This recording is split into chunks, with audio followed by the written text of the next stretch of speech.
Oh my God. That's how we waking up around here. Good morning. 6 a.m. on the dot, right? Or was I a minute or two late? I might have been a minute or two late, but that's how we woke up. We woke up with dumb out. I'm gonna get to Joe Budden later on. Man, that boy making some money over there, huh? Making some money over there, huh, nigga? Good morning, people. If YouTube makes me clip that, so be it. I know that we have problems with music on YouTube, but I feel good, man. I'm well rested, real excited about today. I got a lot of stuff to do outside. So, because of what I got on the table, I'm just excited. I'm excited. I'm excited. And hopefully, I'm helping y'all get the ball rolling too. Because if I could start all my streams playing classic music, I promise I would. I promise I wake y'all up like that. I would have the best alarm clock shit playing ever on this channel. Come on, YouTube. Let us rock. Let us rock, man. How's the chat doing? How's the chat doing? What y'all got? Everybody knows that song, right? Dumb Out from Mood Music 2, right? Everybody knows what that was, right? I hope so. I hope so. Yes, we here. Kelson's in the building. What else? What is this? Aye Verb. I saw Aye Verb comment up here. Somebody said, Aye Verb, you here. What is this one? ARP, you need to call his bluff on boxing. Tell him to line it. I don't speak nothing physical on the internet. Nothing. Nothing. He knows a little bit about me. I'll leave it at that. Big Yella, Kelson once again. Thank God y'all know what this song is. Thank God y'all knew what Dumb Out was. I would have cut the stream off. I would have cut the stream off. You know what kills me on the low? When I watch the replays to the streams, there's something about when I stream audio and music, it's not in sync with me and the microphone here. You know what I'm saying? So, like, I watch the stream and I could look a little bit Kung Fu Wu Tang ish. You know what I'm saying? And even sometimes my movements are a little 2 beats off of the actual beat that I'm hearing in my ear. I opened the case with StreamYard about that. I was like, yo, y'all messing up my bop. Y'all messing up my little Diddy bop. Speaking of Diddy, we'll get to that. Y'all messing up my little Diddy bop, man. When I be enjoying, I'll be rapping along with the lyrics, with the chat and all that, and there's a delay. It's weird. They got to fix that. So YouTube, I need you to chill on the music. StreamYard, I need y'all to chill on that delay of me streaming music. What's going on, man? Keep up, man. Keep up. Keep up. Okay. Y'all see the title, Aye Verb Day 8, Sue Surf Would Never. Of course, we'll get to the island. We got a bunch of other news to cover today as well. We got Fat Joe. I think I'm going to start there. We're going to start with Fat Joe. We got some Diddy updates, some big updates that came out of the courtroom yesterday. I want to bring up this Jazz thing too. I see Jazz got it hot outside right now. So I guess I'll probably do that leading into the Aye Verb. So we'll go into like a whole battle rap segment. So let's see what's going on and why Jazz got everybody fired up. All right. After the Aye Verb topic, I want to talk a little bit about this James Harden thing. You see him in the thumbnail. What else do we got? We got some Bobby Shmurda. I got a little music clip here that I didn't expect to hear, but I'm gonna make sure y'all hear it too. Bring y'all up to speed with me, and I'll probably close out with Joe. I don't got too much to say about Joe. Some reasons why he made the news headlines recently, but shout out to the Joe Budden podcast. Okay, we're 6 minutes in, and if I didn't have to play a little bit of Dumb Out, but yeah, y'all ready to work? Everybody with me? Everybody with me? All right, let's go. Let's start off, as mentioned, with Fat Joe. So we know that he's already got a lawsuit going on, right? If I remember the order correctly, he sued somebody first for running around saying some BS. I respect it, because if you feel like somebody's running around calling you a pedo, or saying that you've been with minors, and putting not only the type of accusations out there that can crush you as a man, but the type of accusations out there that can crush your career. Fat Joe is out here moving and grooving. He's got new podcast ventures. You see, he done did sponsorship stuff. I think he was one of the Ciroc boys, right? I'm pretty sure he was getting cut a check from Ciroc or from Diddy during that whole campaign, Revolt stuff. I don't know if he's done music in a while, right? You still see him get invited to award shows and do hostings and whatnot. Fat Joe is one of those artists out here that he's having a whole nother turnover to his career. And I love to see some of these people that are greats get the opportunity to transition. Who got the opportunity to transition? You see Gilly. Gilly's making more money now than he did when I don't even remember him have no, he did have a deal when he dropped a Major Figures, the album and all that type of stuff. But somebody want to try to tell me that the Joe Buttons or the Gillies or even the Noriegas of the world, they made more money back then as rappers that they are now as streamers and podcasters? No. Fat Joe, I don't think that he was ever one of those super chart topping artists or whatever. He made good albums, good music. He had some smash hits here and there, but now he's in a part of his career where he's making some good mugga. You got to protect that. You got to protect that. So I think he came out with his lawsuit first. Then the other side, they came with theirs, and now they're in the mix. Now they're in the mix, and you play with somebody that's going to go ahead and spend some money on some strong lawyers. Not only is he going to defend himself, but you will leave yourself open to countersuits. Go ask Tony Busby what he's going through with Jay-Z. And I'm pretty sure this particular person is going to end up getting himself countersued towards the end of this, especially if Joe wins this at some point. And he went and got himself a high-powered lawyer, a lawyer that we all are going to recognize. So let's get through it. I'm Joey Crack from the BX, TA Tyrone, Blackburn. Your days are numbered. He's putting it out there. He's making it known like, yeah, Jay-Z did a similar approach. Like, okay, Tony Busby, I'll be a Huckleberry. You had the nerve to come forward against me legally. Wait until we get to the fourth quarter of this. Play with certain people.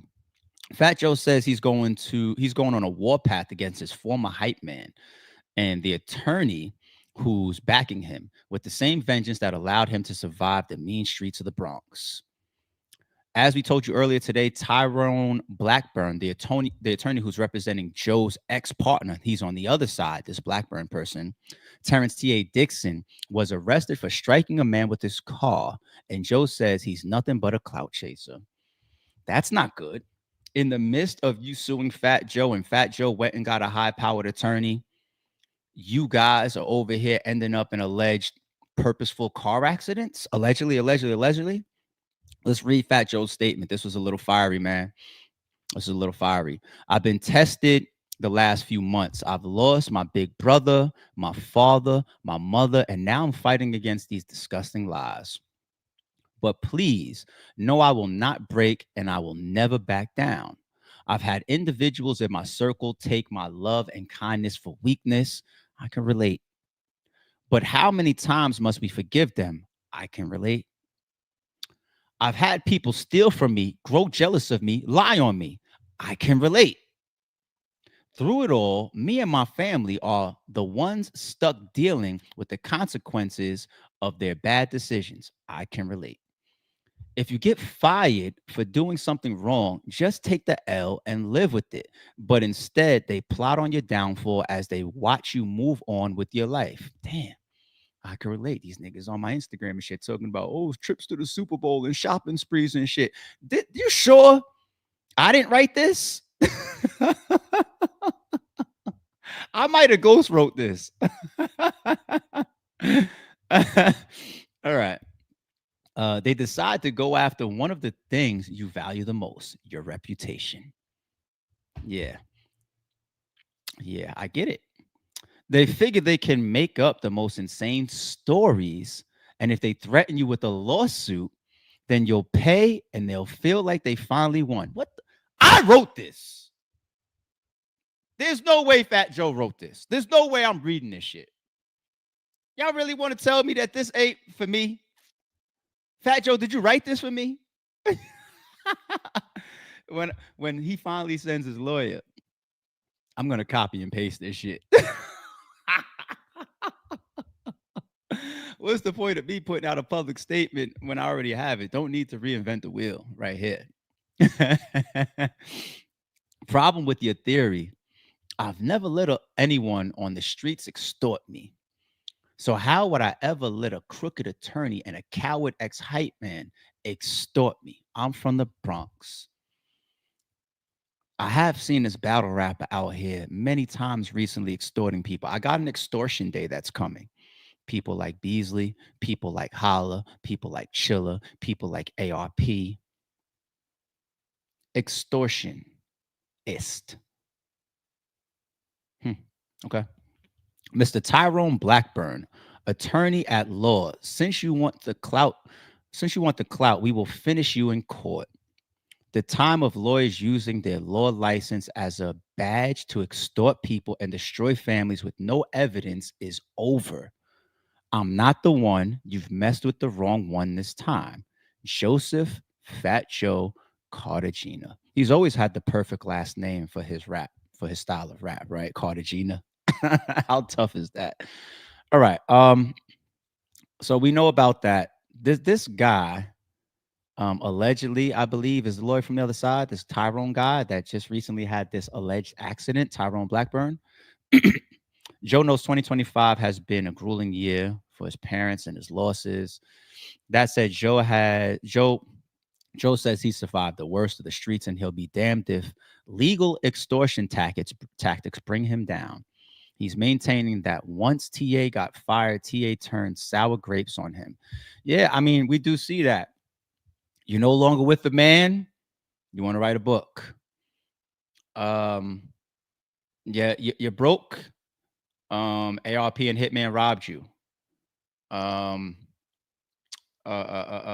you get fired allegedly. Lawsuit. I seen you with minors. We see this a lot. We see this a lot. We've covered a bunch of these cases already. We understand the world that we live in. I've always said, even before all this island stuff, right? How many times for at least a year have I said my sentiment on this channel, folks? This is the perception that we will maintain over here on the Sorry Shoe podcast, that frivolous lawsuits and money grab attempts, and now we're going to throw in extortion attempts, are for the scum, bottom dwelling cowards of the earth. Okay? That's where we are standing with all of this shit. Whether you're threatening people, whether you're actually filing lawsuits, whether you're calling up attorneys and trying to get Zion because he moved on and he had a baby with another woman.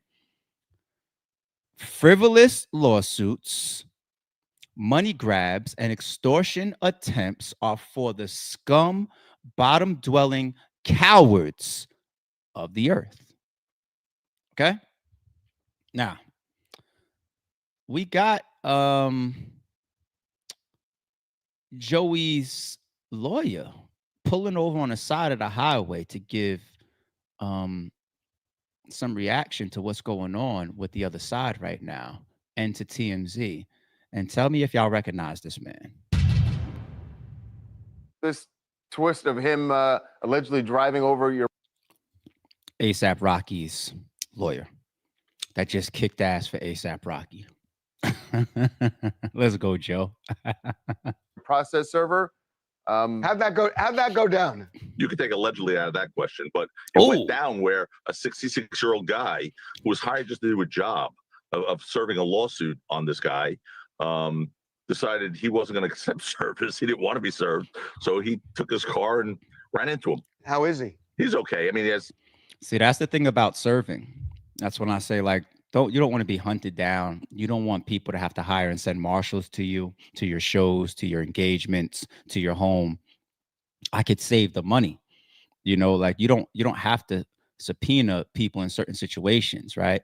You could skip all that of people trying to do the race, and you could just put the lawyers together. So you guys have heard me say for over a week, hey, Verb, send us your lawyer. Send us this free lawyer that you're talking about. Send him, and we will put our attorneys in contact, because you said that you want to bring your attorney into the equation. So we have ours ready to go, prepped, brought up to speed. We would like to now put our attorneys together, right? And let them begin the process. Let them begin litigation, right? You are ducking. Are you scared of your own lawsuit? Stop ducking. Or are you just talking? One or the other. Step up to the plate. Step up to the plate. Let's do it. Call my bluff. We're calling yours. He's 66, not the youngest guy in the world, but he has some some damage. He went to the hospital, had some leg. Won't have to do that for damage, us. but he's gonna be okay. Live, thank God. Right. Yeah. Oh, he's gonna be okay. He's gonna be okay. They issued an arrest warrant, and they arrested him this morning, which comes, by the way, is no surprise to me at all, guys. No surprise. It's just the latest example of his malicious and manipulative pattern of misconduct, finally coming to light. He really is an embarrassment to the legal community. This guy, it's a disgrace watching him use the court system to shield his extortionate tactics. Two federal judges. Listen to what I'm about to say to you guys. Two federal judges in the same courthouse, Southern District of New York, have already said to him in writing, in filings on two separate cases, that he's misusing the court system to embarrass people, to garner publicity for himself, to misstate facts, misapply the law that he doesn't clearly know. If two federal judges said that about me and wrote that in an opinion, which is in our complaint, I would go serve espressos at Starbucks for the rest of my life. Don't forget how this went down, guys. This went down where he initially made a demand, this Dixon, to Fat Joe. He was a hype man, literally a hype man. Guy who jumps around and hypes people up. That's all he did. From 15 years ago, by the way. So he then said, "Oh, well, I wrote half your songs. Give me $3 million." And Fat Joe was like, "Huh? What are you talking about?" That was the end of that. So because they didn't reply to that, because he didn't get money from that, the next letter from Blackburn came saying, "Yeah, I wrote half your songs. Give me money for that. And also I saw you have sex with minors." Like, wait, what? Where did that come from? How did that miss the first letter, the first demand? Right. It's just it's so pathetic. And look, we've spoken to some of the people he claims this happened to in the lawsuit. Unfortunately, he hasn't. What you've discovered is he didn't, from what you found, that he didn't vet these claims at all before filing this lawsuit. Correct. One of the people don't even know who Fat Joe is. So anyway, this is all going to come out. This is why we litigate. But this today's news is just this. It should be shocking when a lawyer gets arrested. It should be shocking when a lawyer gets arrested for committing felony assault on someone. But unfortunately and sadly, it's not shocking with this guy. Wow. So chat, early thoughts on that. Are we dealing with extortion? Are we dealing with a money grab attempt? That's a great point. I love to see good points because I like to live in logic and I like to see through people's bullshit. If you come with a first complaint, you say, "I was your hype man. By the way, I need $3 million because I wrote half of your material." Where does that come from? Why do you make that claim towards me at the point of getting fired? So it's like that time gap once again. It's like, well, what happened all this other time when you were missing your $3 million, right? And when you were just jumping around stage with me and life to you was good, okay? So you have that factor. But then when you come with the second one and now you're including the minors, like, how do we skip that to begin with? Like, why didn't we even start there? Like, you know what I'm saying? And maybe it's just me, but I see through people's bullshit so much. Am I 1000% just jumping out here and just defending Fat Joe? I'm not saying that Fat Joe is an angel and he's not capable of breaking laws or doing wrong. I'm not saying that. We're all human. But the shit that's already out there on the table, the way that we saw this develop, this looks like just another one of these Aye Verb ass niggas looking for $1. That's what it looks like. I'm sorry. You know what I'm saying? And it's sad that once again, we continue to see these cases. It's a new job. Lawsuits is a new career out here. And I know not everybody out here has the money to go hire good, strong lawyers to defend themselves. And that sucks too, because some people just be left out their ass out trying to fight off the scum of the earth. But every once in a while, you're going to bump into somebody that's well fit for it. You know what I'm saying? I just did a 4-year litigation. Did anybody see me skip a beat? Was my litigation closed down by the time I was running over to the Super Bowl, since you're counting my pockets, broke nigga? No, I didn't skip a beat. It's part of life at that point. You wake up to it, you say, all right, you might have a quick phone call to your lawyers. Where we at this week? Where we at this month? Where we at next month? All right, cool. And then they send you your invoices as they're doing. Good attorneys do that. Good clients are on the front line as well. So yeah, I got work to do as well, but it just becomes a part of your day or your week or your month. It's just part of it. and make sure you got your money. You know what I'm saying? Unless you got a free lawyer, because that's part of it. You know what I'm saying? Everybody involved pays everybody. And then we get to the end, we see who's going to pay more. That's how it goes. So it looks ugly, man. Still shout out to Joe in this case. I haven't seen anything that makes me tilt anywhere near the other side yet. Okay. But we're going to keep our eyes on it. Let's move along to the Diddy updates. Again, people, extremely critical week for the Diddy trial. I saw reports coming out yesterday. Diddy set free. Diddy was let go. And I was just like, do you fools listen to music or do you just skim through it? It's okay to get some details wrong. I've gotten details wrong before, but let's use a little bit of common sense. We're going to go through almost 2 months of trial. He's going to get to the closing statement prosecution rest week. He's going to get to that week, and all of a sudden, he's going to be set free. If you're going to be a blogger or a podcaster, at least have a little bit of intelligence about you, or do a little bit of homework or whatever. You know, a couple charges got pretty much streamlined or dropped, and people just cut the camera on and said, Diddy's free. And I was just like, what? Without me even understanding why they were saying it, I was just like, whatever you're saying, it can't be tied to any truth. Jesus Christ.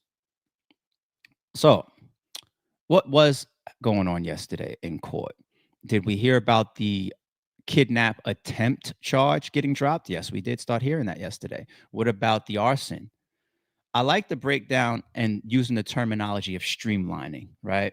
I'm going to let the host from TMZ give y'all pretty much a take on that, and then we'll go from there. So the prosecution in the Diddy case, they are winding up now, closing arguments tomorrow and Friday. The jury gets the case probably Monday.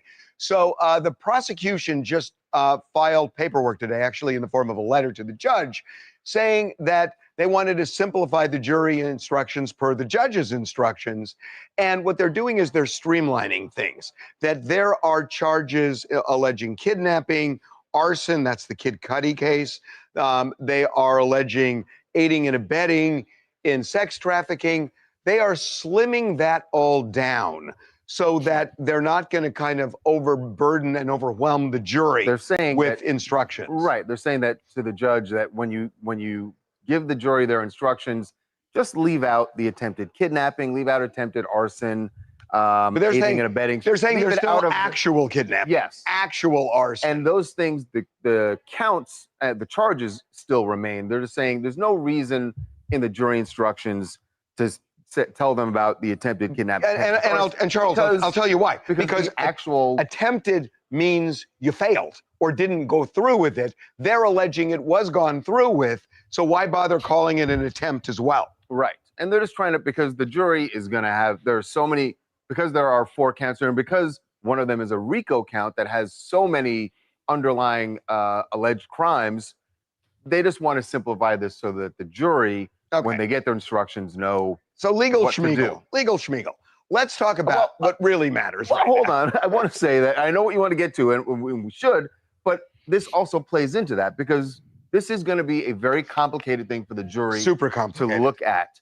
And they are potentially going to be under a bit of a time crunch. So it looks like each side is going to take a day. So tomorrow, Thursday, closing argument. there will be a prosecution's closing argument. Friday, the defense's closing argument. And then the judge is going to give instructions to the jury, which may take a couple hours. Because of what we just talked about. So realistically, the jury's going to start deliberating on Monday. Right. So So you got, they might have an hour or so late on Friday. or they may do it, we don't know, they may do it on Friday, depending, they may do it, but the jury's probably going to start deliberating in earnest on Monday. The reality here, folks, is that if you've talked to your friends, you know, some people say, oh, he's guilty on everything, he's guilty on nothing. I don't see the RICO charge, but I do see the Mann Act charge. So my gut tells me, and I don't try to guess juries, but they're not going to all agree right out of the gate. Yeah. So there's going to be debate and, going over evidence and talking. So Monday goes in. Remember, there are 28 days of testimony, and they're going to go over a lot of. No, remember, in Yeah, O.J. true. Simpson, there was 9 months, but they came in 2 hours. Yeah. So well, it really, well, so that was. it really just depends. But I think Monday is going to bleed into Tuesday.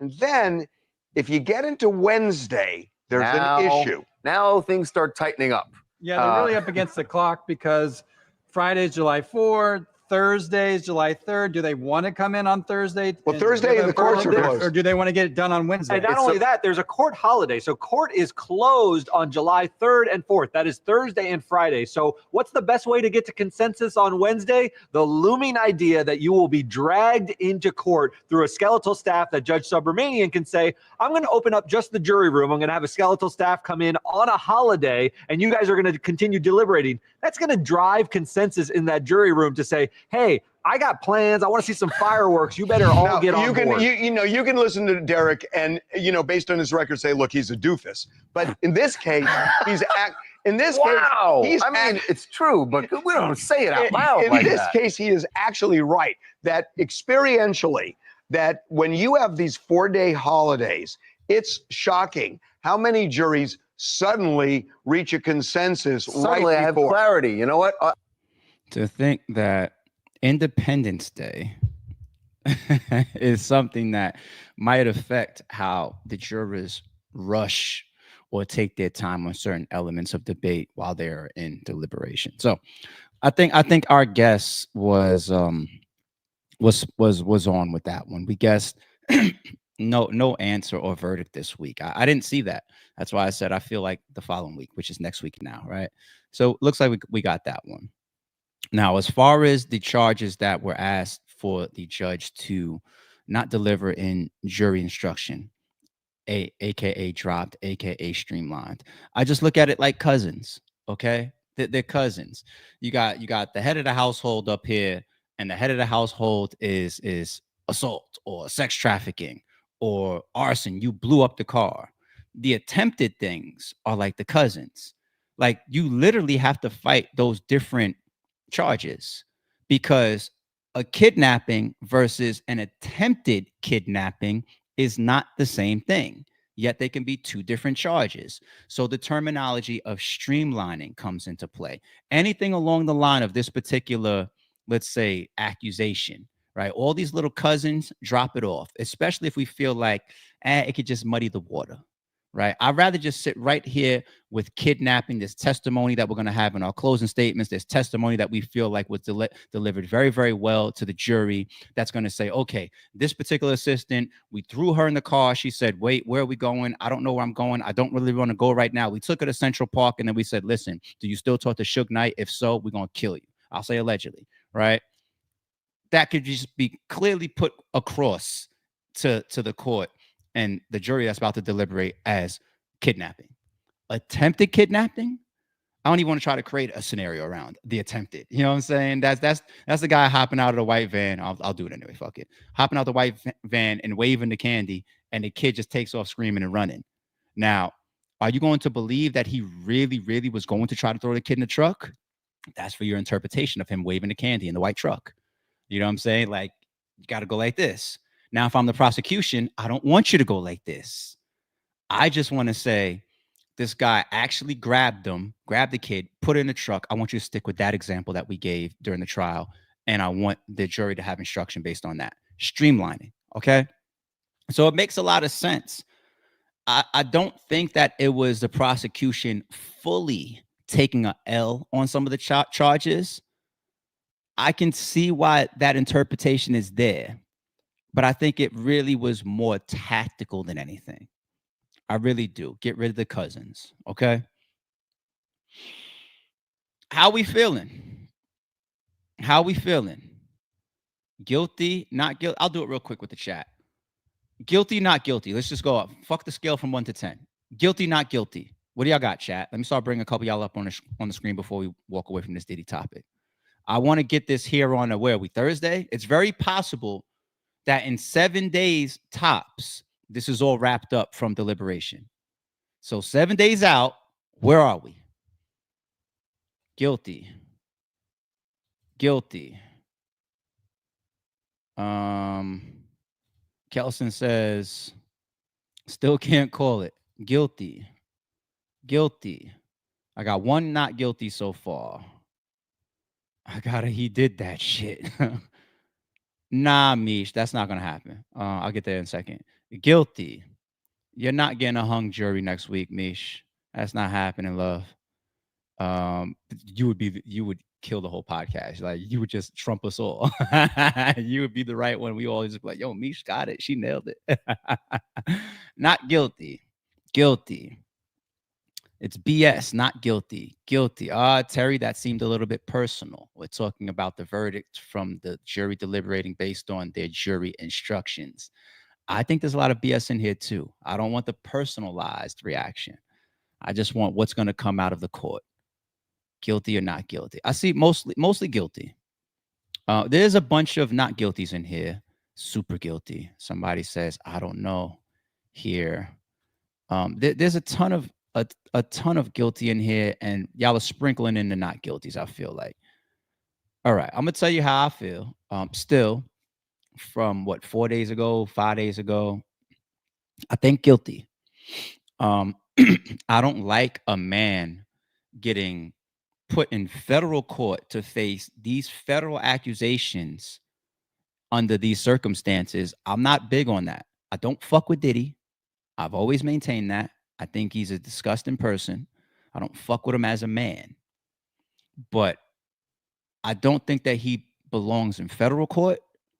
And I think that this stuff is there's some of the stuff that's in this trial that's very, very common. Doesn't make it right, but put it in state. And I'm not all the way out there with some theory of this is a takedown. I'm not really all the way out there with that.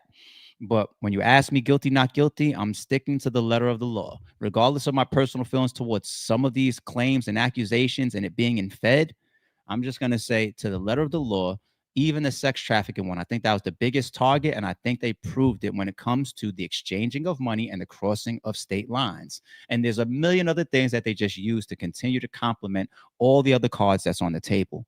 I think they're going to come out with a guilty verdict. I'm not going to be that comfortable with it given the circumstances, but I think that's what's going to happen. Okay. That's our update for Diddy, and that's what happened yesterday.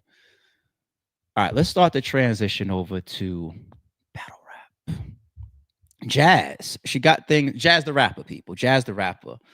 I know most of the people on this channel, once again, mess with RBE and even myself from, you know, the RBE run, 10 plus years. But there are sprinkled in a couple people that tune in, and I've met even in the flesh, even in person, that only know me from Sorry It's True, and that's humbling, that's honoring. You know, 3 Letter Man told me when I was on his platform, he said his homie reached out to him and was like, yo, this is new podcast of this guy I've been watching. The dude sent it to 3 Letter Man. 3 Letter Man's like, that's ARP, that's my homie. Like, you know what I'm saying? It's people that are meeting me for the first time and not from RBE. And I think that that's dope to see the continued brick by brick growth. So I will at times interject and speak to the 5% or 10% of the subscription that don't know who Jaz the Rapper is, okay? Jaz the Rapper, one of the easiest ways to put it is arguably the best female battle rapper in battle rap history. She's obviously a Mount Rushmore for female battle rap. For just general battle rap, she's also to be named as one of the best battle rappers of all time. And she went on an epic rant that the battle rap culture and community is talking about right now. So let's pull it up. Let me see what she's talking about. And then I'll give you some of my, I might even give you some of my reaction in between, because we're going to let her rant for at least like 7-8 minutes sped up. So I might break in between here and there. But let's see what the context is, and let's see what the hell triggered her. What's going on with Jaz? I do think female battle rap is in a state of emergency. Mm-hmm. This all started from a tweet that says female battle rap is dead or is dying or this, that, and the third. I've heard these things for years, right? Normally when people ask me what can help female battle rap, I just give a basic response. Newer girls put themselves out there. I don't think people are hearing what's going on. The first problem with female battle rap is that there is a huge talent gap. So the newer women or the lower tier women, they're just not as good as the women that are on top.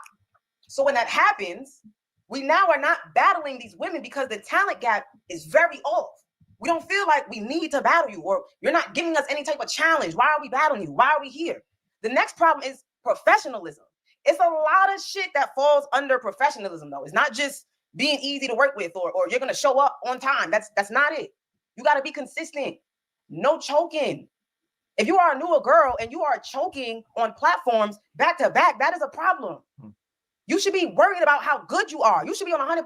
If you're trying to get somewhere as a new female battle rapper, you should be giving 100%. You should not be choking up there. No backing out. No showing. No stealing deposits. Talk to your fans. Promo is very important. Me, I like to promote organically. I will never force promo. That's one thing about me. I don't force promo. But other people can, because that's what the fans like. Promote yourselves, promote your battles. And it's actually even easier now that Twitter, we can see people we don't follow. So I can see somebody on my timeline. I've never watched their battle. I've never heard of them, but I might see their promo clip. And you know what that might make me say? I want to see this battle. What card they battling on? I'm about to get that pay-per-view. Promote, be professional, be easy to work with. And this is another problem. This really should have been first, but I'm just saying now, another problem with female battle rap is the ghostwriting. The difference between females and men is that when women do something bad, negative, when female battle rappers do something bad, it makes people say, if this person did that, this is why I don't fuck with female battle rap. But if a man doing some shit, it only affects him. It only affects his brand. It only affects his bookings. It doesn't affect the whole male battle rap. So when you have writers and it gets exposed, it makes people feel like everybody has writers. It makes them not care about female battle rap. If you are a new female battle rapper and you have a writer, I'm sorry, your secret is not safe. Damn. Because niggas talk. It's not safe. The niggas talk. It's either gonna come out or people are gonna hear it. Even if they tell one person, that person's gonna tell somebody. That person's gonna tell somebody. That person's gonna tell somebody.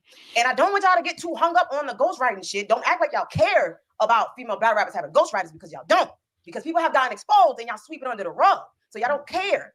Don't be in the chat like, oh, what's she talking about? Nah, expose them. No, because y'all don't give a fuck. Y'all act like y'all care about female battle rap and y'all don't. Y'all don't. Intergender matches is not a problem in female battle rap. It's the result. If we're not seeing women that we want to battle and take a challenge with, and we're not getting anything from it but a bag, what are we going to do? We're going to battle men. Most female battle rappers in 2025 are battling more men than women. It's not a Jazz thing. Jazz is not the only person that's battling men or more men than women. I'm not the only person. We're all doing it. And the problem is because of the lack of all these three things that I listed, the lack of the newer women that's going to give us that. So if I want to battle a man that I'm going to get higher pay for, more praise for after, and just overall, I might get a challenge, then I'm going to do that. And the crazy part about all of this is this. I never even cared to battle a man, right? Damn. When they told me, Jazz, you cannot be one of the greatest battle rappers until you battle a man. That's what they told me. Damn. They told me, Jazz, you're scared to battle men like everybody, all the other women. You're scared. The reason I was never crazy about battling a man was because I knew how y'all looked at intergender matches. Y'all been saying the niggas don't take women serious. Y'all been saying that. So now when y'all say, oh, they take it easy on Jazz because that's their friend, y'all just customizing it for me. If they wasn't my friend, y'all still would have said the men take it easy on women. This is what y'all not telling me nothing new. I'm sitting back laughing because y'all been saying this. It was a lose-lose for me. I did that to please y'all. So now I'm not about to say no to Charlie Clips because of female battle rap. I'm not going to say no to twerk in a big ass bag for female battle rap. No. Y'all gave me a glimpse of what can happen when I battle men, and I like it. Come here. So now I'm battling men, and I'm including women in there. I don't know where this narrative is coming from that I am scared to battle women that are going to try to smoke me. I was battling women that was trying to smoke me for 12 years, and they was getting their ass beat. Dragged, mangled through the mud. Y'all told me to stop battling women. Stop. What you're doing is wrong. This is what y'all told me. And I don't like bragging about shit like that. I'm talking about shit like that about what I did to these women, but I really put stains on careers. I've ended bitches' careers. I put pauses on bitches' careers, bro. I don't know what's going on. Did y'all forget of where I came from? Because I was not always Big Bad Jazz. I wasn't always battling these men that y'all asked me to battle. I was not doing that. Since I've been back outside, matter of fact, let me bring up this Arsenal battle. Oh, she's shaking the table. I don't know how this conversation about female battle rap came. Yo, real quick. What's also classic about this segment is Kichi Gotti's reactions. You go watch this video again just to watch him. And great editing of putting the camera on him at times, even though it's not about him right now. EK, is that you? Whoever's producing this right here? He's sitting there doing all different types of little mannerisms and little fucking reactions and shit. Oh my God. Let me continue this fourth round that Jazz is in. What the fuck? Came up with Arsenal when Arsenal has been battling women for years. Arsenal has been being announced versus women for years. Never heard anybody say anything about it. It was extremely high demand. One of the highest demand intergender man versus woman battles in the battle rap culture. That's why I said, fuck it, we'll do it. The King of Disrespect versus the Queen of Disrespect. Arsenal the Rebel versus QB Black Diamond. Yeah, they was begging for him to do it. Another person that they're begging for, they've always wanted to see Goods battle a female. They always wanted to see at one point Aye Verb battle a female. Hold on to that. Charlie Clips, I think, was one. They want to see Sirius Jones battle a female, the whole pimp stuff, right? Yeah, they call on certain stuff, and sometimes the culture has delivered. Soon as he gets announced versus Jazz, it's but female battle rap. What about female battle? Keep the same energy. If you didn't give a fuck about female battle rap before, don't act like you care now. And I know who cares about female battle rap. I pay attention to everything. I know who cares, and I know who acts like they care. Y'all don't care, because y'all would have been said that. Why is Arsenal now the thing that made the catalyst of this conversation? Since I've been outside, since Gaddis, I've battled 9 women. I'm gonna tell you why this number is important. Because y'all be having these conversations about the Mount Rushmores and who's your Mount Rushmore and it's your female Mount Rushmore, who's your top 5 elite. Name me one of them that have battled more women than me since I've been outside. Since y'all watch female battle rap and y'all care about female battle rap, name me one. Name me one.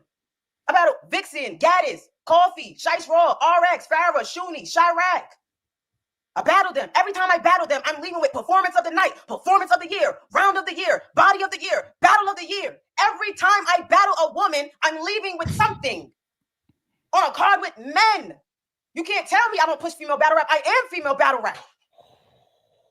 I embody everything that you want in a female battle rapper. Promo, brand, imaging, talent. I get respect from the highest peers. I'm easy to work with. No writers. What more is there? Anything I do is helping female battle rap. Anything I touch is helping female battle rap.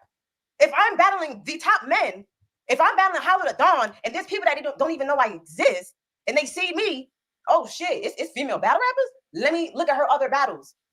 Let me look at some other women that's pushing female battle rap. It don't matter if it's not woman versus woman. Because let me tell you something. If I battle a woman and I drag her, that's not pushing female battle rap. That's pushing me. That's not pushing female battle rap, dragging a bitch that's not ready. That's not pushing the culture. Just because I'm battling somebody that has a vagina like me. That's not pushing it. I'm doing flex. And people that don't know who I am. Now they see in the comments, this is a battle rapper and pushing battle rap. Anything that I do. When I go viral, it's for my raps. When other female battle rappers go viral, it's goofy shit. Sending me DMs, laughing emojis. Damn. And like I said, I'm gonna repeat. When one woman does something, they think all of us are like that.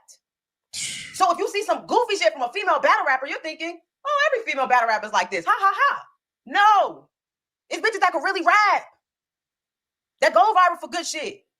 But when you go viral for goofy shit, you putting a stain on female battle rap. Y'all don't care about y'all careers. I would never dictate my career off of bitches that don't care about theirs. I will never dictate my career off of bitches that don't care about theirs. And you know how I know it? You know how I know bitches don't care about it? Because I care. So I know what it looks like to care. I worked for 14 years and got the motherfucking right to say no to a battle. Y'all can never make me feel bad for saying no to a bitch that don't deserve me. I sleep fine after saying no to a bitch because any bitch I battle, it's a look. Any bitch you put in front of me, it's a look. So I'm okay with saying no.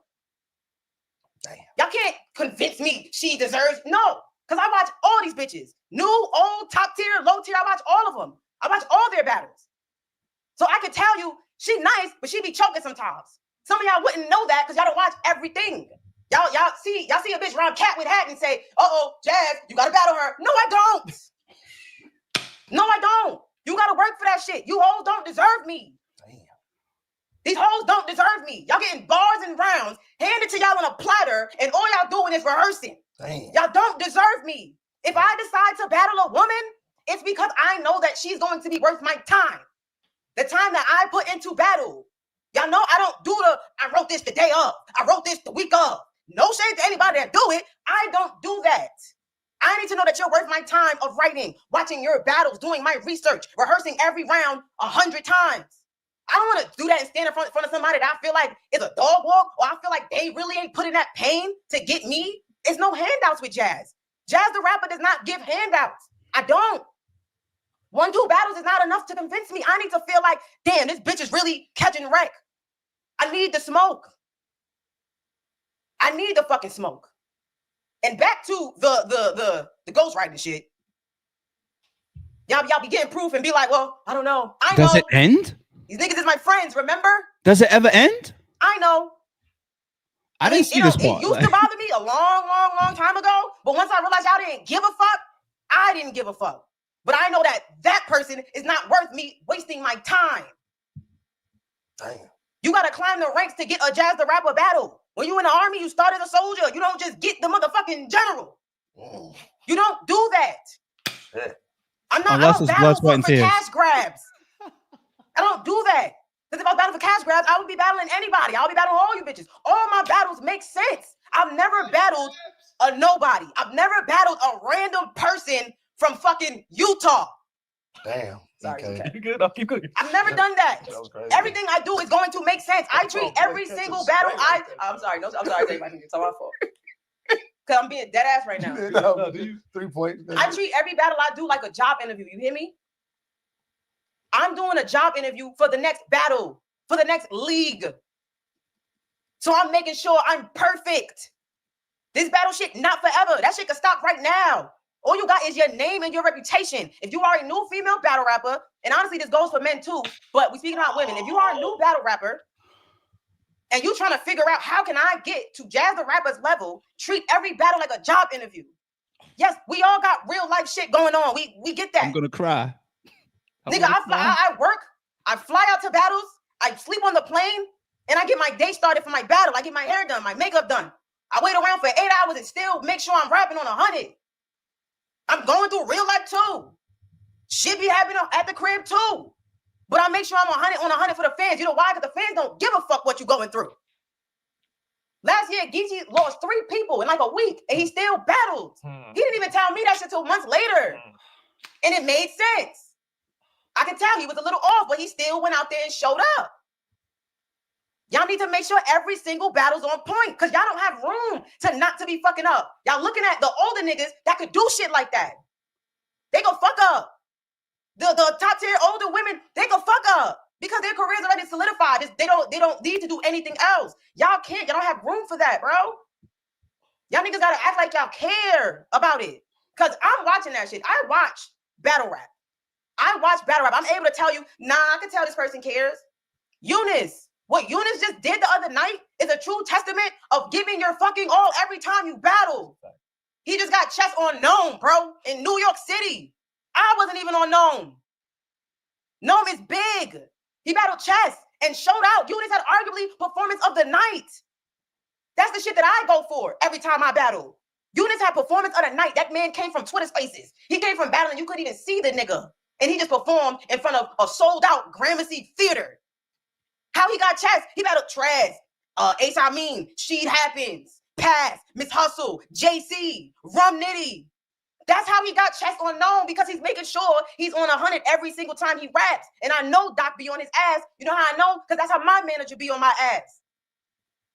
It's an easier job when you have clients that care, but a manager's job is still to make sure you on your clients. Eunice is a true testament of how new female battle rappers need to be moving. And I know a big question, again, I already addressed it, but a big question would be, well, how do they get these shots if y'all not giving them? Y'all need to battle bitches in y'all class and work y'all way up.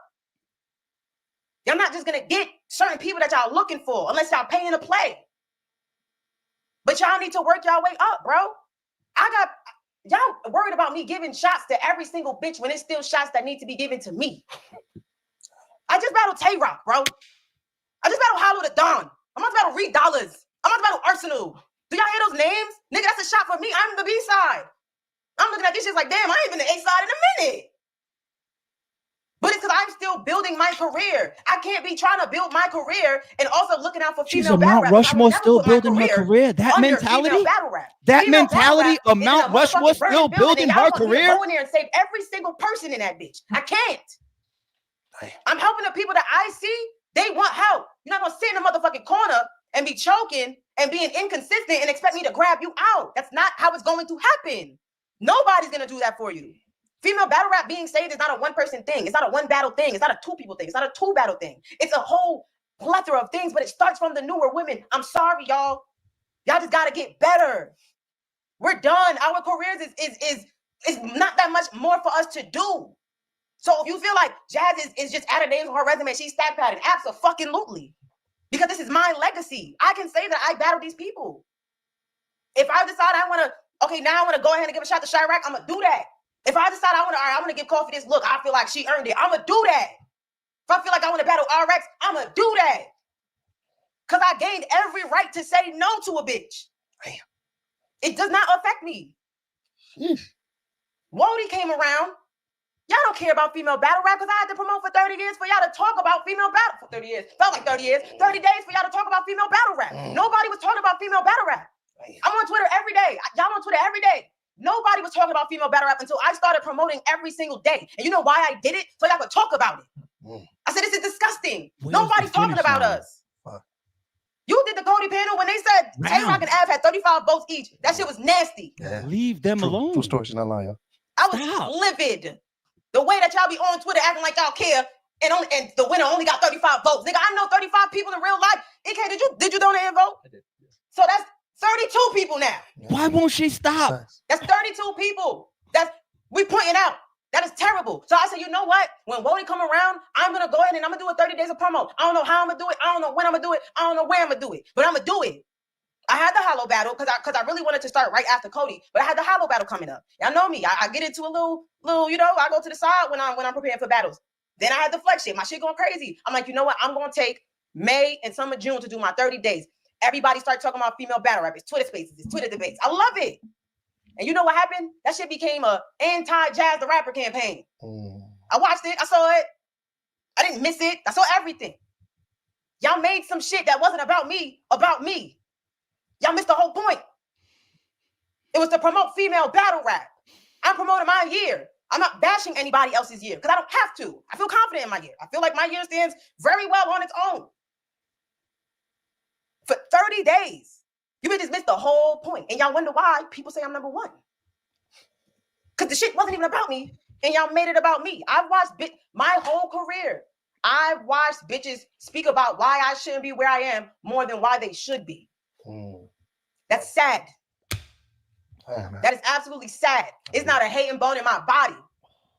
When leagues book battles that's all women or have some women on it, who they call to host it? Jazz. Why? Because I'm not a hater. I'm a promote. I'm a co-sign. I'm gonna pull somebody to the side like, yo, you was fire. Here's some advice. Here's some words of wisdom. I'm gonna do that. True story.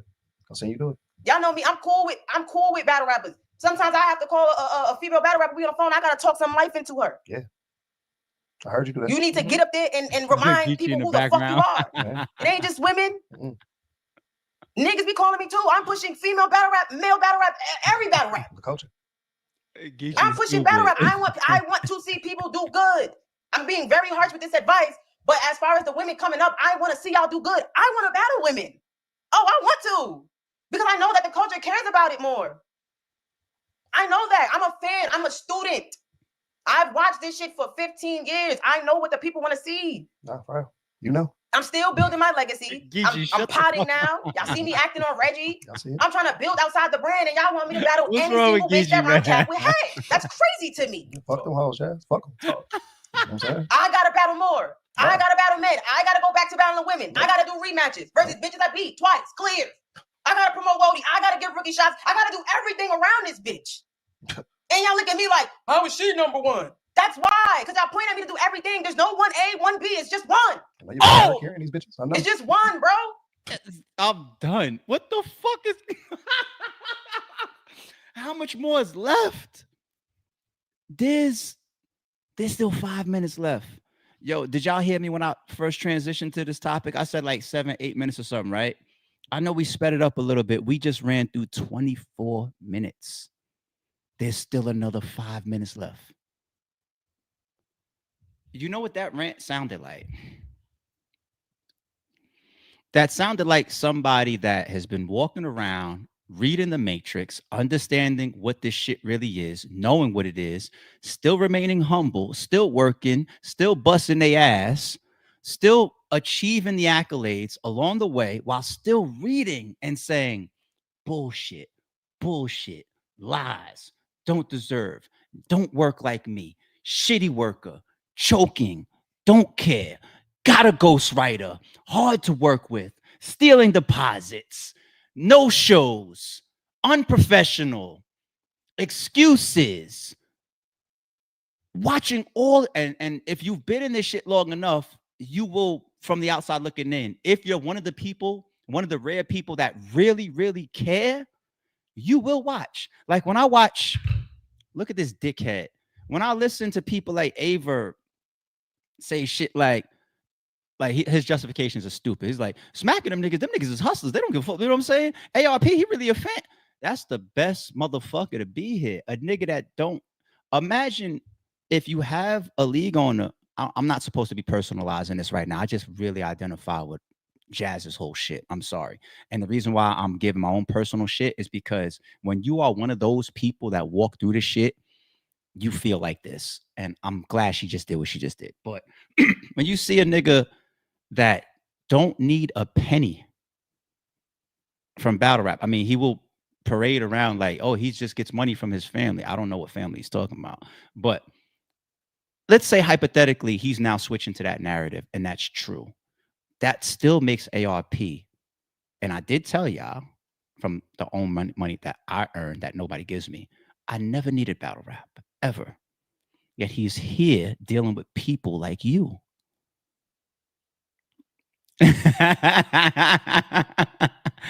The fan that became the league owner that said, I want to see some of this stuff done differently. I'm not saying right, wrong. I just want to see some of this stuff done differently. And he etches his name in the books forever, worldwide. I think that is a great league owner to create. The hustlers, there's nothing wrong with the hustler, but a hustler will hustle you. So pick which side of the fence you want to stand on based on who you want to have an argument with, because you switch back and forth. And Jazz has that same passion. I actually gave a fuck. I actually give a fuck. And I watch all the fuck shit. And then you have the nerve to question me about anything. This rant right here was not on the spot. Here's a question for you, or here's these other people calling you out and, hey, address it, Jazz. This was years in the making. This is pent up. This is when you live in your truth and you carry a torch in battle rap the way that she has done it, as one of the real right ones in the front that really give a shit. That's where all that came from. When you speak from your truth, rants like that, they just come. It's not scripted. It's just a bunch of truth and frustration built up in your mind and in your soul and in your heart, and boom, there you have it. Leave this woman alone. I didn't detect a single lie. I didn't detect a single thing that I disagree with, let alone a lie. How about something that I could just say, yo, Jazz is talking right now, but I see that differently. I didn't find one. Y'all know I'm analytical on every sentence and every word that people say. Y'all know me. I didn't find one. Jazz. That interview alone, Jazz shouldn't argue with people. Like if somebody texts her an argument, she should just text them back this link. If a fan trolls her on the internet and said, yo, you should do that, or yo, Rowdy this, or you know, or this battle, you should battle this person, whatever, she should just send them this link. Shit, I might use this link every once in a while. not deserve this. I need this. I was supposed to be like this. Here's the link. Yo, one last one for Jazz. One last one for Jazz. One last one for Jazz. That was incredible because it's the type of, calling it a rant is like undermining it. It's the type of speech that if you could put your ego down, and if you have enough interpretation skills and reading ability, when I say reading, I don't mean words, I mean watching and interpreting in the world.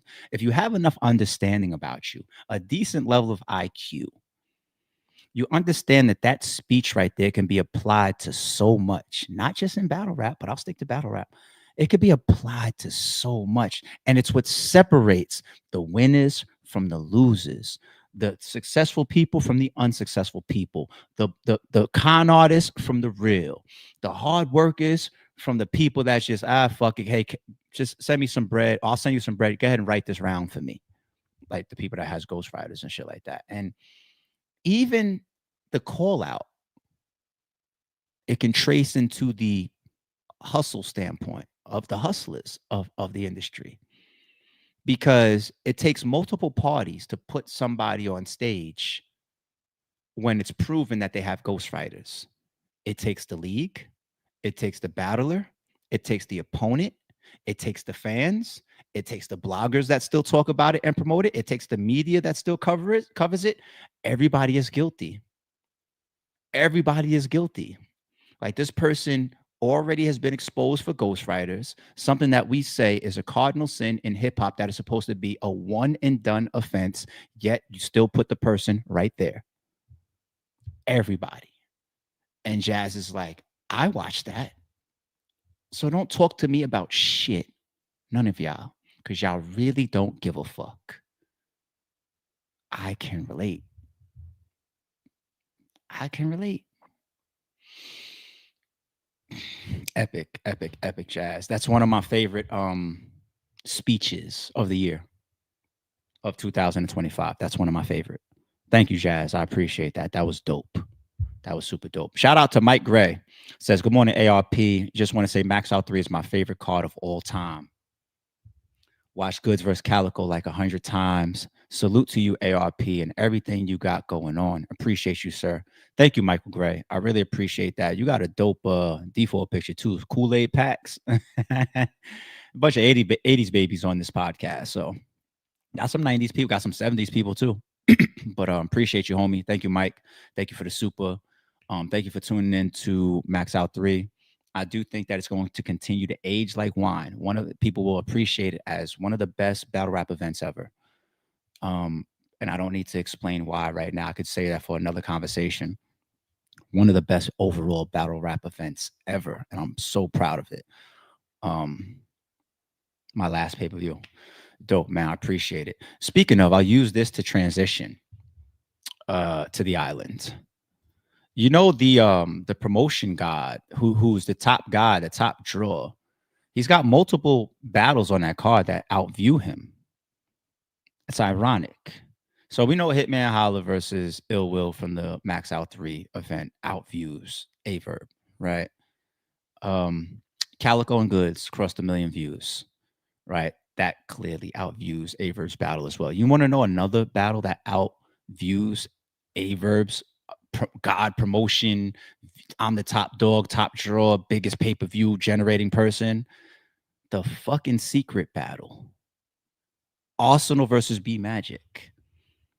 Arsenal versus B Magic is outviewing Aye Verb's battle. Let me just pull it up real quick. All right, y'all see this YouTube that I just brought up? It's insane that the View King can't even pass the secret battle. Insane. All right, so here we are on the RBE/now Sorry Shoot podcast channel, right? And we got Max Out here. So you got Max Out, you got Hitman versus Ill Will at 1.7 million views. You got Calico versus Goods past 1 million views.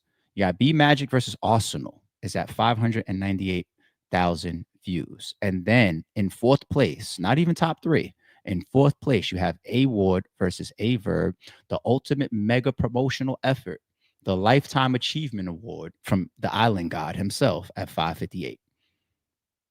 At 558, fourth place. Fourth place. All right. So that was a decent transition. Thank you, Mike. Let's get into it now. I'll do the Twitter first, and then I'll get into a question that's going to lead me into the title. All right, let's do the Twitter first. You know, every once in a while, or damn near every day, I want to see what's going on out there in social media. Let me take the small screen. Look at this one from Holla. Fuck, you proud of me for stopping you from picking up a battle check? This is when, yo, you want to know what's diabolical? Look at this text message. Hitman has A Verb saved in his phone as Spin Master. Is that not a fucking haymaker? So this is it seems to be the text message on March 14th that A Verb text Hitman. Happy 314 day, fool. This Verb. Oh, so he knows that you probably don't have my number saved. He's saying, this is Verb. This Verb. I'm proud of you. You keep being great and get busy on that stage versus Hustle. So all that shit about Hitman versus Hustle, but this is what Verb does in private. This is what Verb does in private. So not only is he being disingenuous in public and lying in public, right? But it also shows the cowardly nature of checking Hitman's temperature. And when I say cowardly, it's not because, oh, A Verb has never had a fight in his life. It's cowardly to parade around all of this. I was in Houston. I was in Houston. I was in Houston. I was in Houston. I was in Houston. I was in Houston. Wasn't I? Wasn't I in Houston? And nothing happened. I was in Houston. Houston. Houston. Houston. Houston. Houston. He says that now that he's home safe, right? It's cowardly because this was a temperature check. This was a temperature check. You didn't even think that he had your phone number saved. That's why you said this is Verb. And you're seeing if you can make a public appearance at a known location safely. But then when you return home safe, it's, I was in Houston. I was in Houston. I was in Houston. I was in Houston. That's some cowardly shit. You want to know why Houston was Houston? First of all, let me get a credit to Hitman Holla because he's his own man. So he flew into Houston with a couple of his people and he showed up to do business as TBL requested and booked him for to announce the Murder Mook battle, come out on stage and do their face-off to the world during their stream. So he did what he was supposed to do. He made his own decision, be professional. We did the Whack 100 thing and everything. Verb has, you know, he's a fuck nigga to me, but, you know, if I see him, we probably gonna step to the side, but I'm not enraged about Cinnamon and my parents' tweets and all that shit that he's been done. I'm cool. Now, so give him the top credit. You know who else gets credit underneath that? TBL. Chilla Jones, he spoke about trying to maneuver in a ways to try to create some separation there, right? It's an event. You guys never cross paths. The whole event. You guys never seen each other. Some of that is Chilla Jones. You also got people like me. People like me that's in Holla's ear saying, it ain't worth it. Leave that man alone. Don't touch that man. And this is, everybody knows A Verb at this point, right? And then he goes back home and he sticks his chest out. He needs to thank people like Holla, Chilla, ARP. Okay? But let him parade around and carry himself the way that he wants to. That's on him. And then you'll see him start talking about doing studio battles and whatnot. Little private pop-up stuff, right?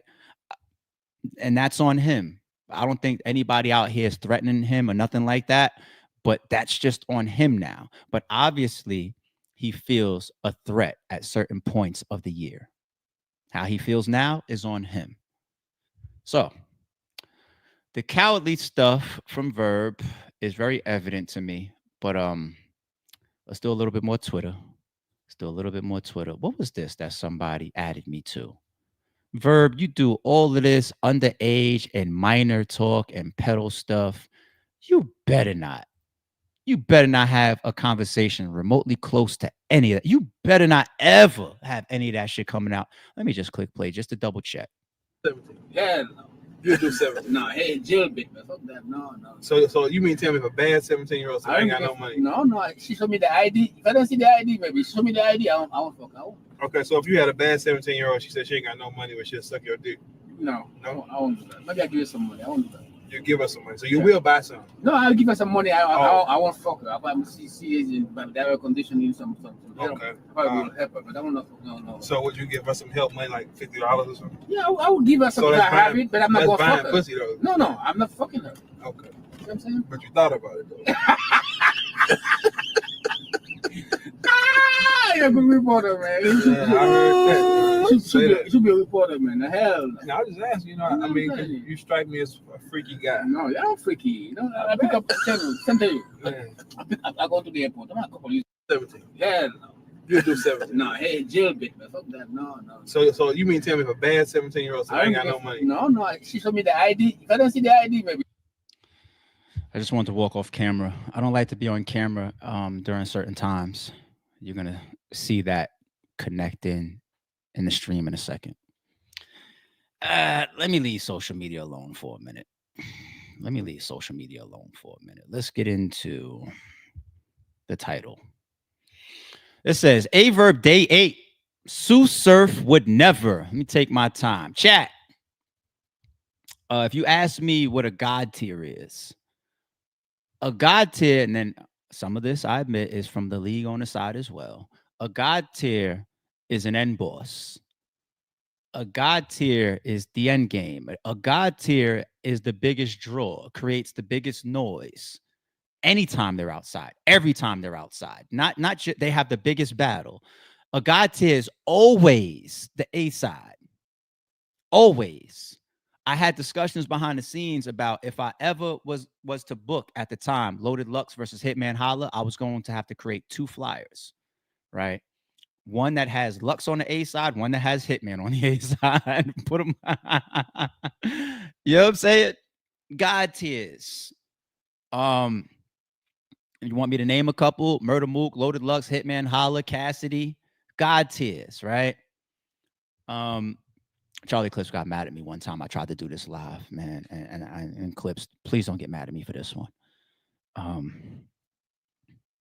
Who are just like some of your mega people? They also include Mount Rushmore candidates, okay? Your megas. Your Mount Rushmore candidates, for example, could be Arsenal the Rebel, right? It's hard to argue. He could argue against anybody that I just named, even the God tiers. You could argue him against any of them. Arsenal. Charlie Clips. You can argue Charlie Clips against any God tier. You can. Rex. You can argue Rex against any God tier. There's people that say, yo, give me Rex over any of those people I named. Some people take Rex over Mook and Mook, right? How about another one? Sue Surf. Put him on a Mount Rushmore. A lot of people's. Tay-Rock. A lot of people Mount Rushmore, right? Aye Verb. A lot of people's Mount Rushmores. When you got a Mount Rushmore, or when you got a God tier, there are certain things that you just do not expect that person to ever do or to be involved with, ever, as a battle rapper. Okay? And this is why I say Sue Surf would never. Let me go back to this real quick. Let's go to this clip. I just want to see the flighty up and down nature of one of your Mount Rushmores. That's a nice sweater. Is that Pikachu? Ooh, Pikachu. It's Pikachu, right? I know Pokemon. It's one of the most popular shits in the world. I don't watch it, but it's Pikachu, right? Show it to your battle rocking Pikachu. It's a dope sweater. How we doing? How we do tonight? What they gave us her. Yeah, I mean, it's like a. Was it a 3-0 or 2-1? I think they gave it to all every round. Yeah, they gave it to every round. So, but so crazy. She was good, but my mom is not a dyke, man. Like I keep hearing that shit for the last 10, 12 years, bro. It's like that's how I just don't belong here. It's like because anything can fly on me. Like it's just like okay, cool, like bro, whatever. Like you know what I'm saying? So it's like, no, bro, that's 2 rounds. I don't know, bro. Like You know what? Honestly, you know how I know that like God he wants to remove me because it don't bother him. So what do you mean remove you? Like I can tell God wants me to remove myself because from Earth or battle rap? Earth, I need to be here. I know. I mean, you just said God said to remove. No, I think it's just like when you start outgrowing certain things, because you know, like I'm detached. I don't know new niggas' names. I don't know because like I'm gonna keep it fun with y'all. Like, I do too much shit right now. Like my life changed drastically. I just don't talk about it. So it's just like I do so much different shit, bro. It's just like okay, like even like look, when you take Surf last month wasn't Surf, but he in a different bracket. Like when you go in a different bracket, bro, your whole everything changed, bro. It's like, you know, but no, like bro, I just keep fucking with y'all. Whatever, bro. I have no idea, bro. It's like, and if my boy told me he's on Twitter talking shit, I'm like, bro, it doesn't affect me talking shit to me. I don't even hear you, bro. It's like you're wasting your time because it's like nothing's going to change in my life regardless. So it's like, I don't know, but I like coming in here. I like being around this ambiance and shit. But yeah, they gave it to her. And then they said Rock lost too, right? Yeah, they gave it to official on that one too. There you go. Don't try to push it off on somebody else. That's one punk ass thing that Verb does a lot. He always tries to interject other people. You got smoke for him? You got smoke for this person? How about that? I'm talking to you. I'm talking to you, buddy. Don't pull up. I'm talking to you. Okay. But yes. From your own admission, Surf is another bracket from you. And this is how we left Spaces with this guy. You know, shame on all you Spaces people. But yes, Surf is in a different bracket. You want to know another bracket that Surf totally surpasses you in? The man bracket. As much as ARP and Surf have their reputation for us giving y'all our classic back and forth. You know, he did the whole KFC campaign. He even had other people doing it. Jack Boy and other battle rappers and fans and all that stuff. It was dope. That was a good attack that Surf did towards myself and RB. And I had mine. I had mine about his crib, how much money was, I was saying, the realities of me and his relation. You know, it was one of my funnest back and forths. I think my favorite back and forths that were just fun, that weren't really personal, wasn't really no drama, nothing, was with Sue Surf and with Jay Black. Those were fun, you know. But Verb doesn't have that man side, that man quality that Surf always carried. Surf would come stand in my, it's on footage on 15 Minutes of Fame. He will stand in my face, shake my hand, and tell me, man, you know what it is. You know, Verb doesn't have the strength to do that. Anytime I've ever seen Surf face to face, we kept it 1,000 with each other. Verb can't do that. He can't do that. That's the first thing that I'm going to say, that Surf would never. Here's the second thing that Surf would never. I've never even worked with Surf.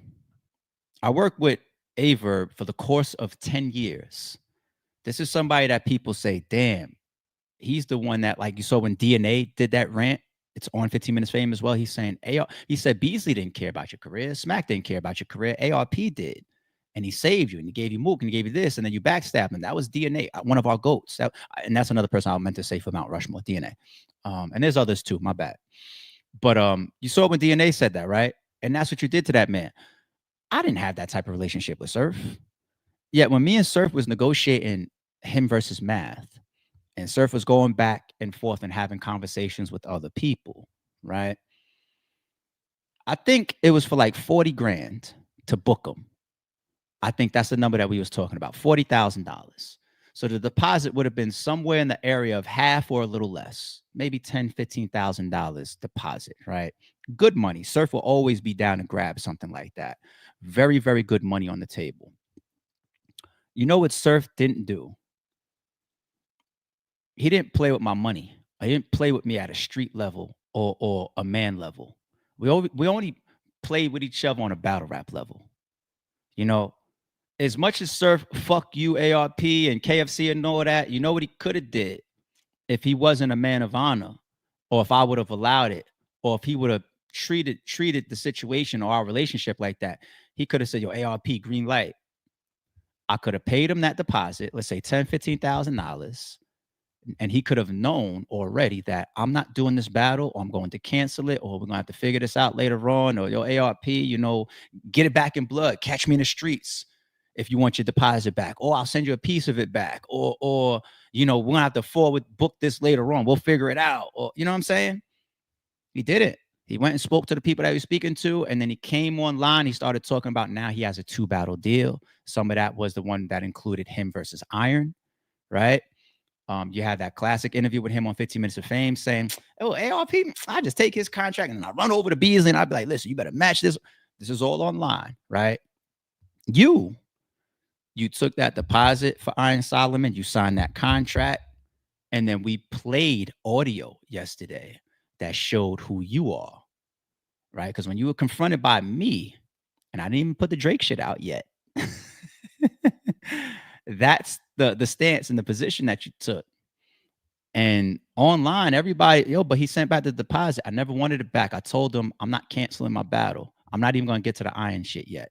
And there's always been the question, people, the person that calls you and asks you to lend him $600 to fix his car battery, does that same person have a $4,000 deposit to return me?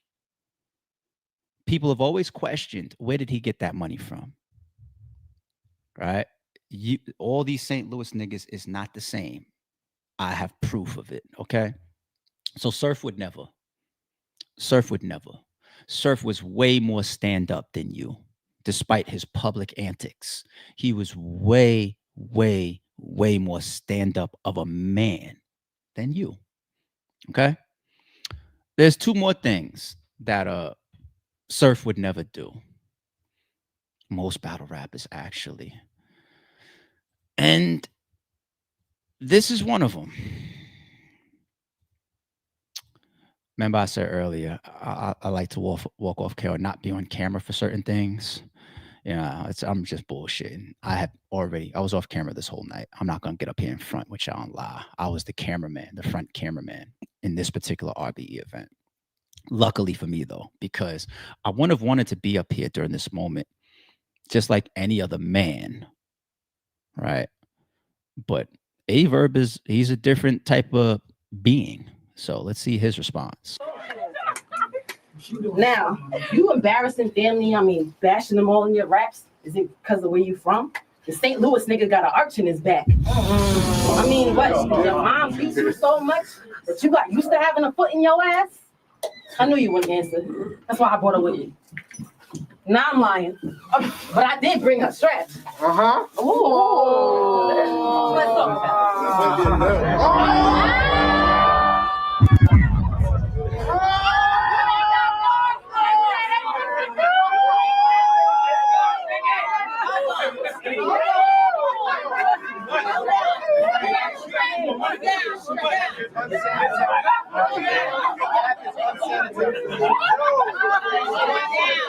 Who said that? Who said that to you? You got some explaining to do. What up, Chaz?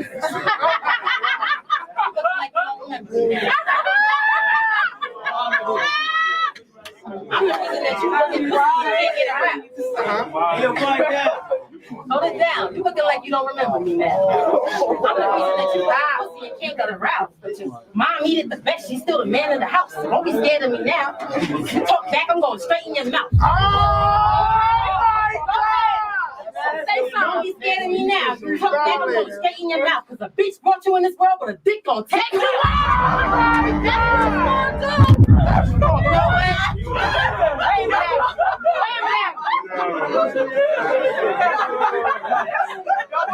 Talk to this nigga. I will shoot you just like your father. And only come around to pop you and run. Next time, tell your punk ass daddy, I'm what happened when you don't talk to your son. Talk that shit. Yeah. I actually can talk shit more than you. Woo! Boy, oh boy.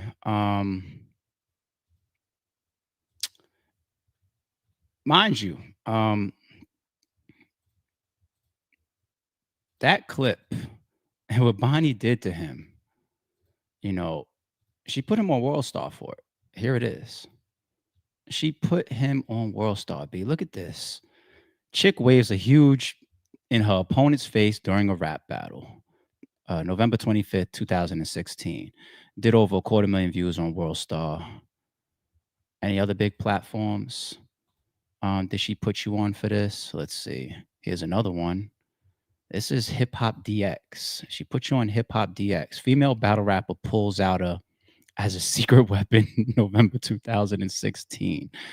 Oh my goodness. Oh my goodness. Oh my.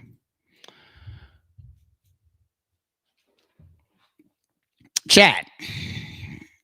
Not just as a battle rapper, as a man, what would you do in that situation? Would you walk off stage? I'm gonna start bringing up some reactions before I move to my very next point. What would you do? Would you walk off stage? Would you I'm not even gonna give you more examples. What would you do? What would you do if you were Aye Verb in that situation? He didn't know that was gonna happen, right? But when he did see it, despite all the laughing and smiling and all of that, right?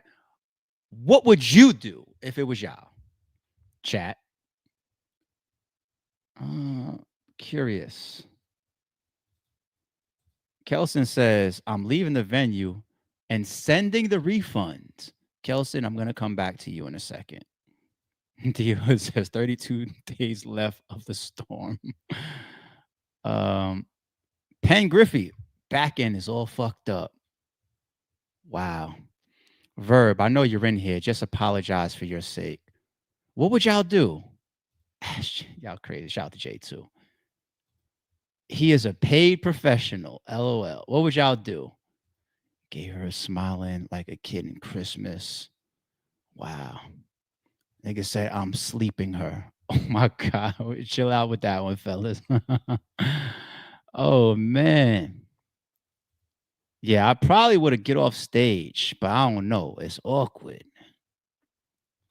This one. Tony says, definitely not standing there and smiling. What would y'all do? What would y'all do? What would y'all do? Three Letter Man says, I have Caribbean in my blood. I'm walking off. What would y'all do? I'm jumping off stage until she done. That's my man Capology in the building. What would y'all do? Your venue would have been fucked up, ARP. This chat, he happy as hell. Oh, stand away from it. All right? He smiled and licked his lips. That's a fact. That is a fact in the footage. Oh my God. Walking off a shore. All right. So most of the comments are walking off, not standing there, fucking up the venue, back end, fucking ARP, you could keep it. Him standing there and smiling and continuing on, and you know, it must have been a big check then. Had to have been. Had to be like $50,000 at play, right? Let's double check because I have that one. I have everything, but I have that one. Let's see. Talent booking, Aye Verb, Validation 5 was the card, November 12, 2016. $2,500. $2,500 with a $1,000 deposit. I just spent that at Six Flags last weekend. All bullshit aside. Fact. $2,500. He stood there as a man and got world starred, hip hop DX, smiled, licked his lips, laughed for Bonnie Godiva doing that to another man. $2,500. Pay Verb. It's almost like a name as an excuse for what you will allow yourself to do as a man. Right? There's nothing wrong with being a hustler. There's nothing wrong with getting on the road and going to get your bag. There's nothing wrong. But once again, there has to be limits. If you don't have limits, you are a prostitute. You are a prostitute. So if he got $1,000, his back end was $1,500. So he didn't know Bonnie was going to do that, but he sat there like that for $1,500. $1,500. Make sure he signed. Did he sign it? Oh, here we go. He signed here. You see the okay. See. Yep, he signed it. September. He signed it. Just had to make sure. Make sure my business is correct. Just had to make sure that he signed it. Surf would never. For a $1,500 back end. Mind you, we had to talk about the gym situation as $1,000. We had to talk about the solicitation. And we said, well, you solicited yourself 1,000,000 times, but let's take a look at this Adi Boom battle. The first time I booked you, and that's how I met you, from you soliciting yourself. That was $2,000. And here, $2,500. What you might not see coming is us building up. I wonder if we're going to get to the point of every battle that we do before we get to Mook and we show the proof of. I wonder if when you add them all up, they still won't even equal what you put out to the public that you got paid for Murder Mook. I didn't put out your Murder Mook bag. You did. You put out that you got paid $10,000 for Murder Mook. I didn't put that out there. So right now, we're at what? Gems is a stack. Boom is 2. So that's 3. And this one we said, what was it? 25, 2,000, what, 2,500, right? 2,500. So we're at about 55. We're almost halfway, a little over halfway there. I wonder if every joint we're going to show at least equals in total your whole RBE career up until the point of the Rare Breeds card in 2018. You better reach $10,000 in total. You better. You better. Because when you start talking about all this money I owe you and how much I robbed you, and we start talking about how this man cut you the check that you put out there, my contract that you put for $30,000 for A-Ward, and you also put the $10,000 for Murder Mook out, you put those out. That's $40,000 there. But when we show you post what ARP raised for your career after Murder Mook, when you finally started making some real money, what we are going to show is how much money you made when you were in pay verb phase before Murder Mook. Did you see any of this coming? Do you think I'm just being petty up here to pull your contracts up? You think it's just some petty shit? Do you think this isn't 4 steps ahead of why I'm showing certain things? It's going to look real bad of how you did this guy ARP post Mook. As per DNA's words, the guy that saved you and raised your career through the roof and made you start getting paid 900 times what you were previously. It's fucked up, buddy. It's fucked up. It's fucked up. All right. Let's move on. We got James Harden. This will be a short one, I promise. James Harden accused of negligence in alleged R lawsuit involving his nephew accuser who seeks $100,000. Oof. When we see the lawsuits, right? Got to be careful. Got to be sensitive. Our allegations sometimes could be true. Many times we've seen false from the stuff that we've covered where it's just like, that's a money grab, but you got to leave the room for it could be true. You know, not everybody is the boy who cried wolf. Some of this stuff could be real. First response is criminal, not civil. Second response is you getting R'd. $100,000 is what you're seeking. With all sensitivity and with all due respect, not to gloss over that it's an R allegation. We all do understand that James Harden, $100,000 is $10 to him. This, I don't know if we're going to hear about it too much longer. If you come to the table and said negligence of me getting R'd, $100,000, James Harden could just, he doesn't have to be guilty. He could just say, here, get the fuck on. Get the fuck on. $100,000. He gives that away to people for birthday gifts. Remember we seen the footage of him with little baby, pulled up on little baby, probably gave him like some jewelry or some shit like that. He gives that away as gifts. $100,000 for him. He might make $100,000 like a quarter on the court. Maybe less than that. Maybe like every 5 minutes on a court or some shit. I don't know. We break down his contract. I'm not even gonna pull up how much he's worth or how much he makes per year, right? So just read it. James Harden is facing a lawsuit accusing him of negligence after his nephew, Justin Armani Blackburn, allegedly awed a woman at a New Year's Eve party at Harden's Texas home. The victim, Marissa Watley, claims she was unconscious during the assault. The suit alleges Harden's security could have prevented the incident and holds him vicariously, that word, vicariously liable. Watley is seeking over $100K in damages and jury trial. Now, even the word vicariously, you know what it is to be vicarious? It's like sometimes even, I don't even know if it's the definition physical. It's like mentally living. You vicariously live through somebody. Like Verb will be on my Instagram and vicariously live through me and then get on Spaces and say, oh yeah, I see you out the Super Bowl and shopping sprees and all that. Vicariously living through me, right? That's the word vicarious. This is a first for me, and I know there's a lot of learning that we will continue to do on this channel, people. A lot of learning.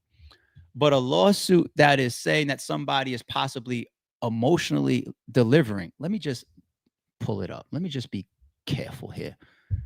Definition of the word vicariously. I don't know if it could be physical.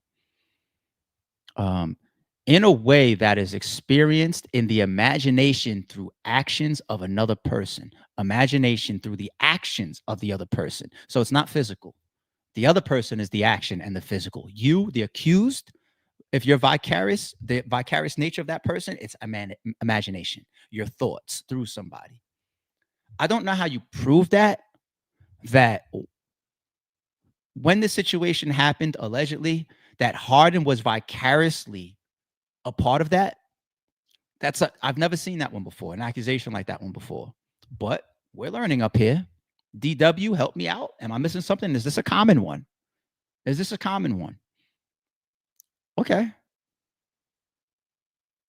If it's his party and you think that his security guards were supposed to stop it because he was vicariously being a part of it, because if you are vicariously being a part of it through your imagination, it's damn near like willfully, like you would want it to happen, right? His nephew ended up allegedly in a sexual situation, and you go after the money man, James Harden. And I want to close out this topic once again by saying, I say this stuff still, it's my logic that's kicking in as I look at some of these pieces that we break down. But the humane part of me wants to close out by saying, you never know. And respectfully, I respect our women out here with our allegations, unless you're that girl, Mariah, with Zion Williamson. Right? We got to start off respecting it to a degree. To a degree. Can't go too far. Can't go too far. Checks and balances. Let's keep an eye on it. Why not? Let's keep an eye on it. Okay. Another brief one for y'all. I mentioned Bobby Shmurda in the beginning of the stream, right? Here's why. We've been waiting to hear one of these guys say something, and finally, it's starting to come out. It's not a lot of details yet, but finally, they're starting to express it. Well, you and Rowdy Rebel, at one point, I mean, did you fall out over this, or did you fall out over something else? No, we didn't fall out. I mean, where are you guys right now? So right now, I'm a businessman, so everybody knows. From the hood, I keep it 100. From the hood, I tell everybody I sold drugs. Everybody, when y'all hear these people saying they sell drugs, they did not sell drugs all they like. Or if they did sell drugs, they sold drugs for guys like us. They was not the business person that came up with the idea, created this, and you know what I'm saying? They was a person to follow. So when you on a business and you elevate to Rowdy done was a drug dealers when we was in the hood. You know what I'm saying? They was like, Rod was fighters and like that. So when you elevate to this type of status, and this goes for like all the rappers that come out of hoods, the guys that really sold drugs are gonna take this serious. And then you're gonna have guys that just want, niggas want to live life or whatever. I don't know how to say it, but I'm I'm on business time. I'm on a different business time. Well, you and Rowdy Rebel, at one point, I mean, did you fall out over this? Right. So he's on a different business time. I do respect, and I hope it continues, to see Rowdy Rebel and Bobby Shmurda navigate whatever they're having behind the scenes like this publicly. I would rather that. Even though this is a podcast and we interpret the news and what's going on out there, I'm not, oh, come on, Rowdy and Bobby, give us some popcorn shit that we can get up here on the podcast and break down.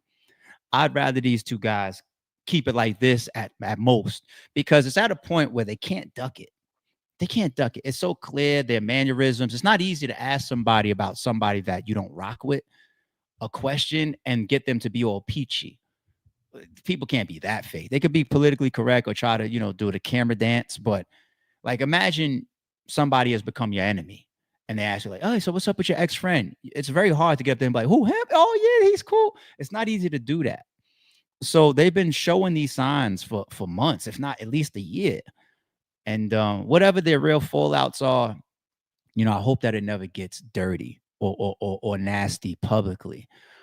Because their come up together they created an epic moment in hip hop.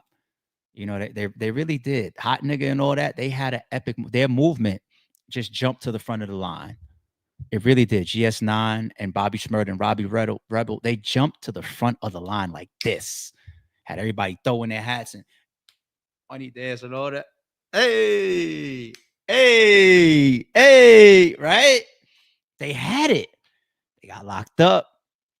Feds came in and said, no. We stopping that whole movement right now. Then we started hearing reports that Bobby took extra years so that Rowdy could get out early. And we was just like, oh, these guys is tied in forever to the grave. It was like one of those epic showings of loyalty and unselfishness. And I will never forget it. I will never forget the example that Bobby Shmurda took more years so that his best friend, his co-defendant, his partner could get out earlier. Incredible. So to see this now is just like, what the fuck happened? What the fuck? But all right, we'll move on. Shout out to SJS. Appreciate the super. Says, I know you stated Max Out 3 grossed the least of the series, but I think consensus might have it as the best. What's your personal favorite of the Max Outs? It's Max Out 3. I'm one of the consensus. I do believe that Max Out 3 is clearly the best Max Out. And that's another reason why you don't hear me say Max Out 1 and Max Out 2 when I have speech of like one of the best events, battle rap events generally of all time. I don't mention Max Out 1 and Max Out 2. Max Out 1 was one of the biggest battle rap events of all time, but not the best. Well, there's some best elements in there, like the magnitude of it, the weight of that main event. That is one of the biggest main events in battle rap history. That event still delivered great matchups and great quality. He was in there going crazy with shit like, was it like the Ill Will and A-Ward battle and the rebuttals that they were doing back and forth and all of this. Max Out 1 has some wicked shit. If you were in that building, you left saying, what a night. Right? But I don't know if I would run around saying that it's like top 10 events of all time, like Max Out 1. I don't know if I would do that. I would have to sit down and think.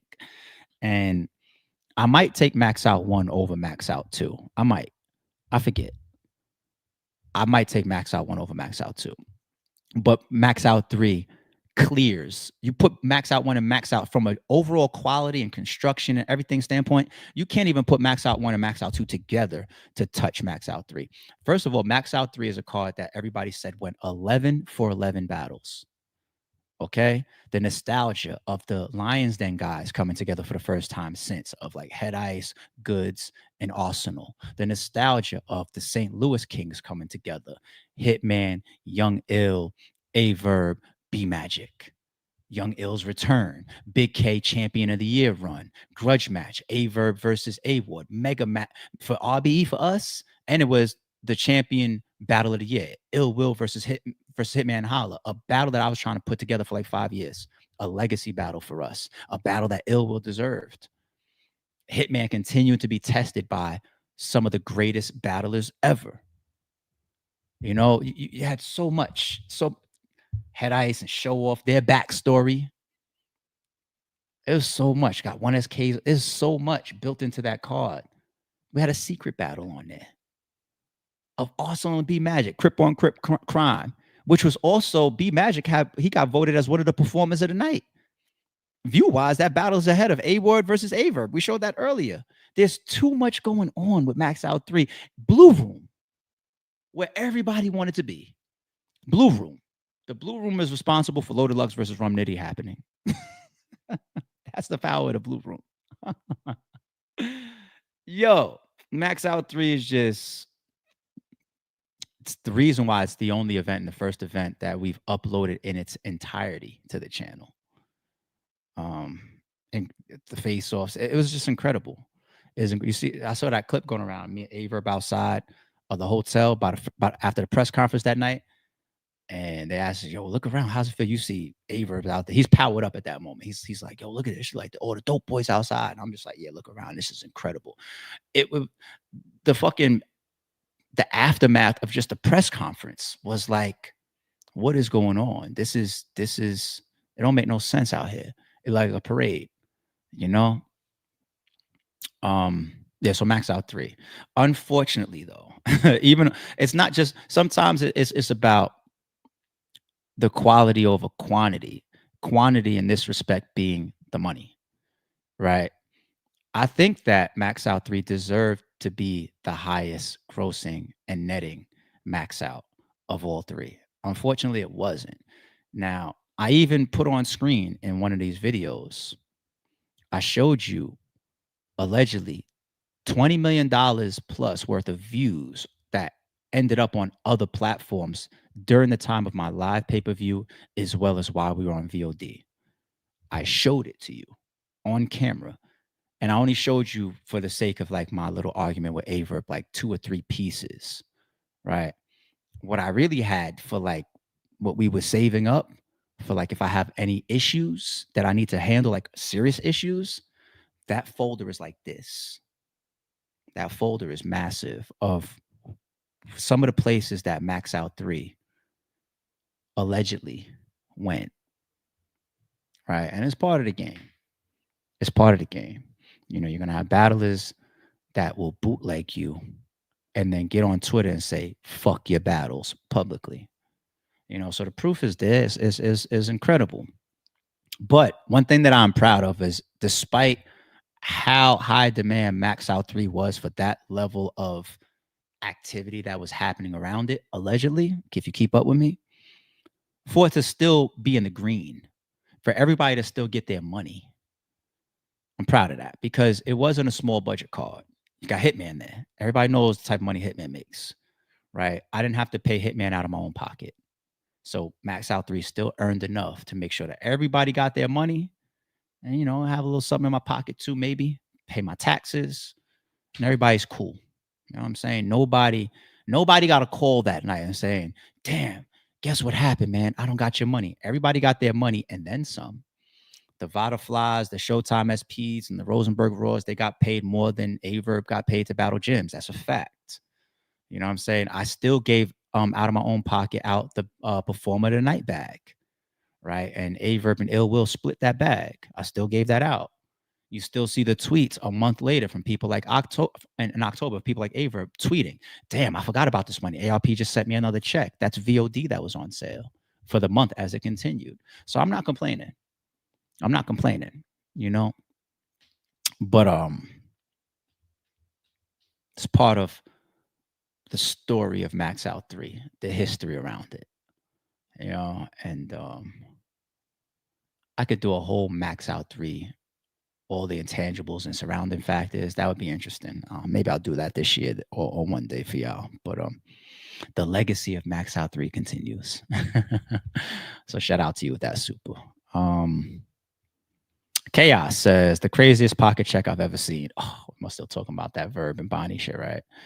Appreciate Chaos for the super. All right, back on track. There's a couple more that we're gonna jump through real quick. I just felt like I wanted to share this with y'all because it came across my desk this morning. And I was like, oh, you shooting? I thought you apologized. Now, I'm not the type of man to move in malicious ways, and I am too grown to play childish games. But if you talking crazy out your face up on the stage and disrespect me on the stage, expect me on the stage. Jokers dish it out, cry. Yo, playing a Dukin Street Fighter sound effect to that bar is crazy. If you disrespect me on the stage, expect me on the stage. Damn, Will. You know what stuff like that normally gets inspired of? It's just like, all right, I got a lot of public pressure on me or whatever. I want to apologize, but I probably don't really want to because I know what he really did. Chris and Will had a history before Chris got slapped. They already had a history, right?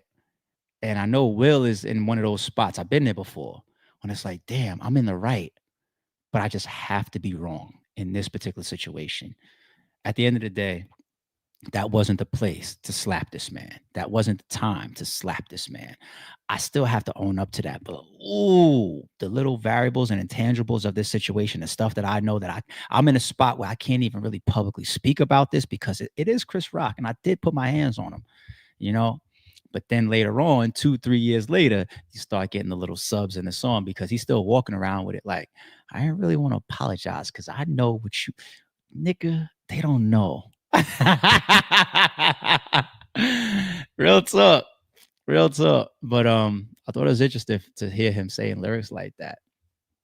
Another brief one. This is why I started out the stream with Dumb Out. I hope I don't gotta clip that out. Once again, we know how music is on YouTube, but it is what it is. Did y'all see this? Mugga, what did Joe Budden do? He made a mistake. Joe Budden accidentally leaks that he makes $900,000 from Patreon subscriptions. Now you see the format of Joe Budden's podcast. It feels like the Patreon stuff always comes out first, right? That's why I see like little clips maybe go up on Chigs and whatnot, audio clips. I think he hits Patreon first. Then I think the clips come and then the full episode. In any event, his podcast is so popular, it's so strong, it's so consistent, it's so intriguing with the different personalities there, and he's put in the work that the people that want access to that early content, I'm not surprised if these numbers are real. $900,000 in Patreon subscriptions per month. I'm not surprised because he put in the work, he was consistent, he's been doing it for a good amount of time, and it's good content. That's a formula for winning. That's a formula, people. But he posted something, a screenshot is different. And I guess when people kind of like change the lighting around it or the filtering of it, they see underneath and they saw the 931, 100,000 because of the 30.2 visits. And I think what Joe was trying to do was just show 30.2 million visits on his Patreon, but the stuff that he blacked out was revealed, which was that equates to 900,000 per month. You just got to file your taxes and you're good. And then he trimmed that part out and then he posted again. He said, let's try it this way. LOL, shaking my head. That's kind of an acknowledgement that, oops, I put my own numbers out. It's not like he came out and said those numbers were fake, but here anyway. No, he said, shaking my head. That's almost an acknowledgement like, ugh, damn, that those numbers are real. So I guess we can still say alleged, but I think it's so dope to see because I follow formulas like that. You don't always got to reinvent the wheel when it comes to success. You got a lot of people out there that just want to sit around, watch everybody else work, and then find an opportunity to maybe sue and get on their coattails, right? You got a lot of people in the world that can't do shit for themselves. They talk about they this, they that, but every time you see them powered up or walking around with a decent bag, they had help. And there's nothing wrong with having help. But to make another Hove concept, go ahead and do it on your own. And Joe Budden has been through a lot. Been through a lot of up and downs, a lot of controversy. But what he has built for himself in the midst of this podcast, this is how you earn your way. This is how you earn your way. So for me, people like me, I see shit like this and I say, the Aye Verb ass people of the world, they see this and they say, how could I figure out a way to sue Joe Budden?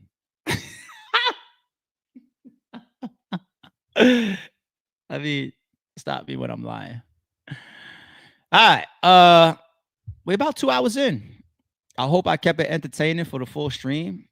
We did Fat Joe. We did the Diddy topic. We did Jazz. Her Sheether. We did the Island God. We did Bobby Shmurda. We did James Harden. We did Will Smith. We did a little brief one just now with Joe Budden. Had some little transitional stuff. I think I answered all your supers. Gave y'all little mini topics with those. So I like today's stream. I do. And I'm humble enough to realize that there are some days where I feel like, damn, that stream just, I was tired. I wasn't all the way there. My energy, the topics, then even sometimes it's not even me. Even I could come on here with 9 hours of sleep and be charged and ready to go, but the news cycle is trash. Maybe there's nothing that interesting for me to come politic with y'all that particular day. That's one of the challenges of doing this 7 days a week, right?